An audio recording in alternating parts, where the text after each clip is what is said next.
da zan warke wallahi yunwar kai dai bari kawai subhanallahi kai yanzu ga Adin binji jal lasan na sami kudi.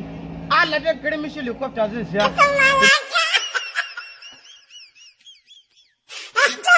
Kudi ka gina ciki. Habba. Salamu alaikum. Barka dai.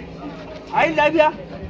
Barka da Allah tambaya nake Allah akwai zan samu raƙumin gwangwami a nan kuwa? Raƙumin gwangwami ba raƙumin gwangwami. Raƙumin gwangwami? Ina baka labari baba.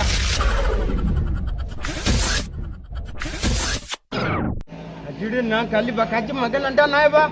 Wai raƙumin a ji din ba ta ba gani raƙumi a cikin gwangwani. Ga raƙumin gwangwami ta ina gani? Kai, ga ta ina gani a kai ne. Ga can, awa da Allah. Ga ina, ga ita gashi yawwa. Yawwa, ka ga ita, ga ita ina gani. Ga ita, yawwa, ba da ke zai dau. Yau, kaga. Ga ita ina gani, ga ita. Ga ita ina gani, ga ita. Awa da Allah, kake da abin da ce ba wannan ba. Assalamu alaikum. Malam Meshago. Geshe ka. Da ka ga wani ko Allah yanzu. Ka tashi za ka gani ko Allah.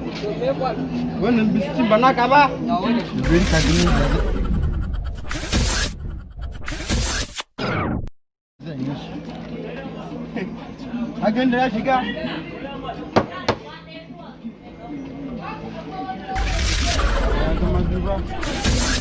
Hakan ya zama bi ba, za ka gai ko Allah.